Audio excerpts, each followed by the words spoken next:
o jatinho que foi lá para Lima levar os torcedores do Flamengo e do Palmeiras é o mesmo que levou levou outro investidor. Sim, é do Pastore, do empresário Pastore, que pousa ali perto do Taiaiá, do resort lá. Como é que é o nome? Taiaiá. Amigo do meu pai. Que não é que nem o sítio que não é do Lula.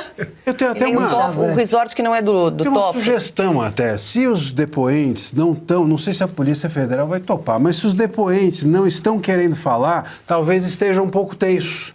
Quem sabe, se não levarem os depoentes para o resort para falarem lá, jogam um blackjack, jogam um cassininho, relaxam. Ganha um fim de semana grátis, então, no resort. Ganha um fim de semana grátis. Ganha uma grana na roleta. Um drink, quem sabe, até o Portófilo possa entregar o drink que ele fez com o banqueiro, né? E assim eles se sentem mais tranquilos para falar.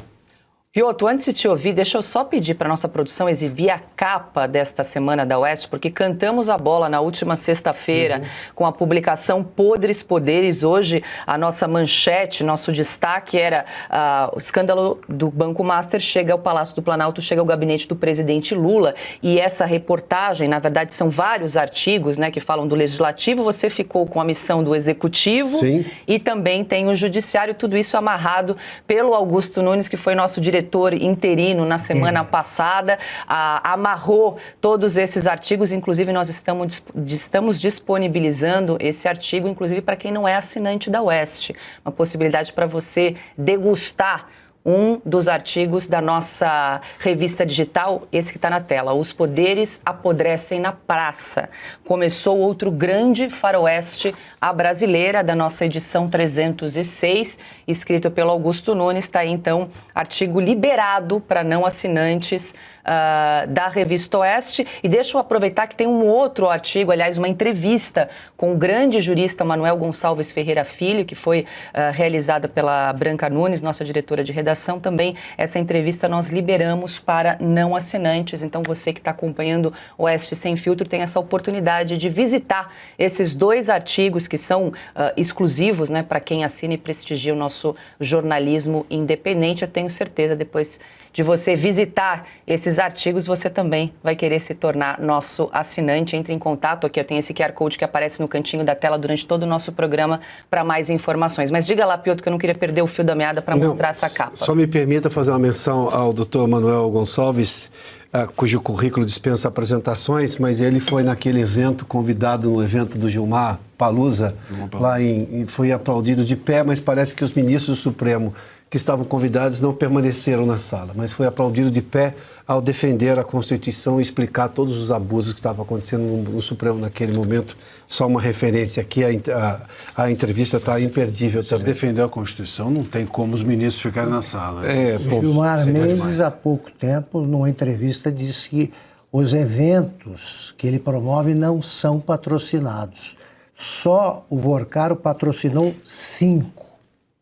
Portanto, o Gilmar Mendes está no meio disso também. E outra, tem aqueles jantares posteriores, é sempre um banco que está pagando também. De onde saiu o jantar? Hospedagem.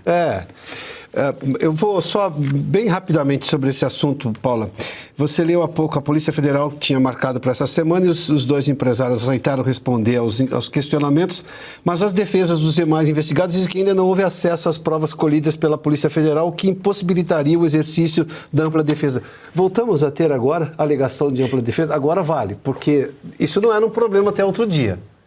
Aliás, no julgamento recente lá do dia 8, ou da trama golpista, como você queira, naquele julgamento, os advogados do presidente Bolsonaro disseram claramente que receberam ali, era o data dumping, né? Aquele monte de informação 3, 4 dias antes que a Polícia Federal não tinha liberado, não foi levado em conta. Ou seja, a ampla defesa foi maculada ali, foi afrontada, foi atropelada. Não, o julgamento seguiu, inclusive, com a condenação. Agora não. Agora os advogados não vão responder porque não tiveram acesso.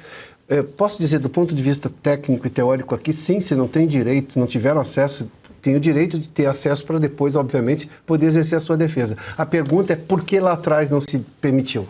Aliás, dizem que tem uma fila no gabinete do ministro Toffoli, tem tanto investigado e tudo está sob sigilo, os advogados não sabem o que fazer, porque não tem como atuar sem saber do que se trata.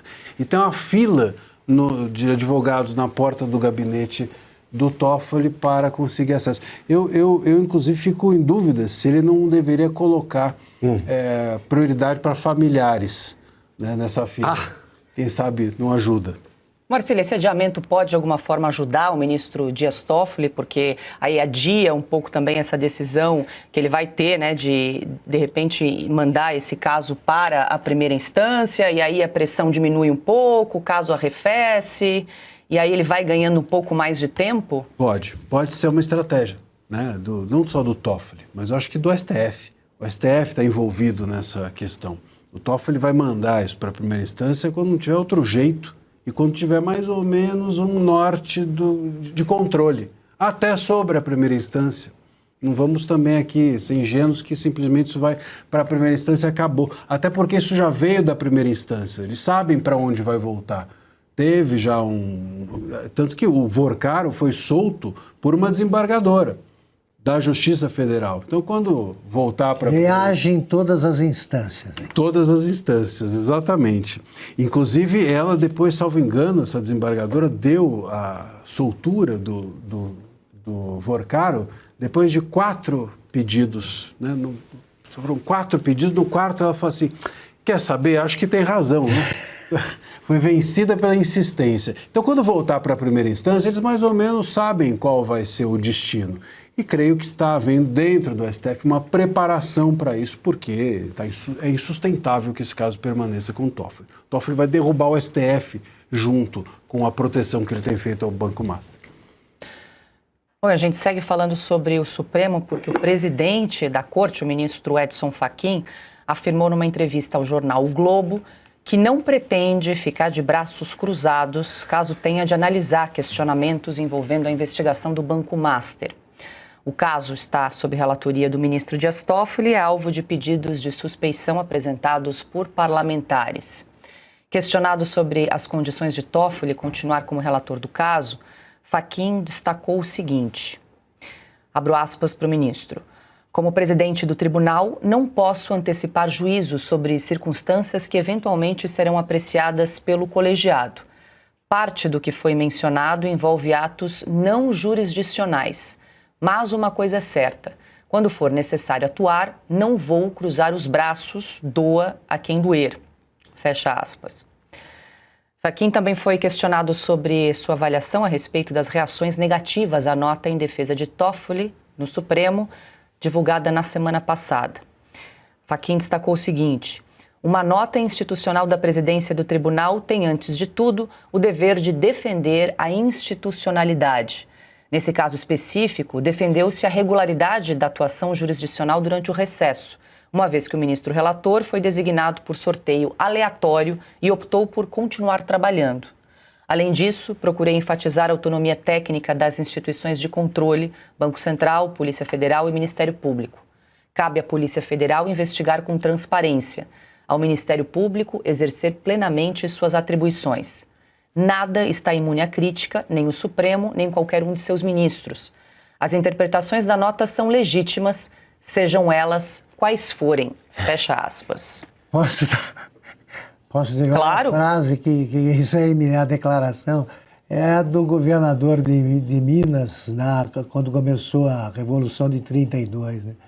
Minas está onde sempre esteve e desta posição não arredará pé 1 milímetro sequer. Não disse nada. Não disse nada. O que ele está dizendo? Não vai cruzar os braços. Tá, se descruzar, ele pode descruzar para dar uma mão para o Toffoli. Exatamente. Aí não, tá a Procuradoria-Geral da República está cumprindo o seu papel. O que é isso? Está ajudando a bandidagem. O ministro Toffoli está cuidando disso, sim, ilegalmente. Ele não se pronunciou sobre nada, já que não tem o que dizer, É outra frase, a frase do Dom João VI, que a gente viu naquele filme muito engraçado sobre ele, com a biografia. Quando não se sabe o que fazer, melhor não fazer nada. Então é o caso do Fachin. O Fachin não tinha o que fazer. Aí ele solta essa nota. Eu aguardo, agora eu sei que o Piotto e o Marcílio e a Paula, como sabem muito mais que eu sobre direito, vão traduzir para mim o que esse cara disse.